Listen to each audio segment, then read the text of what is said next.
కర్కాటక రాశి. పునర్వసు 4వ పాదం, పుష్యమి 1, 2, 3, 4 పాదాలు, ఆశ్లేష 1, 2, 3, 4 పాదాలు. ఈ వారం ఈ రాశి వారికి యత్న కార్యసిద్ధి, మనస్సౌఖ్యం, సుఖ సంతోష ప్రాప్తి కలుగుతుంది. ఆభరణాల రూపంలో ద్రవ్యం లభిస్తుంది. బంధువుల చేత సంఘంలో అవమానించబడతారు, జాగ్రత్త. దుర్మార్గులతో మైత్రి ఏర్పడుతుంది. దాని వలన మోసం, వంచన జరుగుతుంది, జాగ్రత్త. బంధువులతో విరోధం వస్తుంది. దుర్వార్త శ్రవణం చేయవలసి వస్తుంది. చతుష్పాద జంతువుల వలన భయం. తరచుగా ప్రయాణాలు చేయవస్తుంది.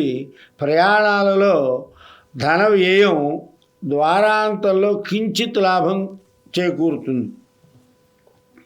యత్న కార్యసిద్ధి, ఉన్నత పదవి లభిస్తుంది ఉద్యోగస్తులందరికీ. ఉద్యోగంలో ప్రమోషన్ వస్తుంది. శత్రు నాశనము అయినా కీర్తి వృద్ధి జరుగుతుంది. కోర్టు వ్యవహారాలన్నీ కూడా పరిష్కార మార్గానికి వస్తాయి. స్థిరాస్తి కొనుగోలు ప్రయత్నాల్లో కానీ గృహ నిర్మాణ ప్రయత్నాలన్నీ కూడా వేగవంతం అవుతాయి. ఫైనాన్స్ వ్యాపారస్తులకి ఎదురు దెబ్బ తగిలే కాలం ఇది. అందరూ ఒకసారిగా ఎదురు తిరుగుతారు, కొంచెం జాగ్రత్త. వ్యాపారస్తులందరికీ కూడా అధికారుల ఒత్తిడి ఎక్కువగా ఉంటుంది.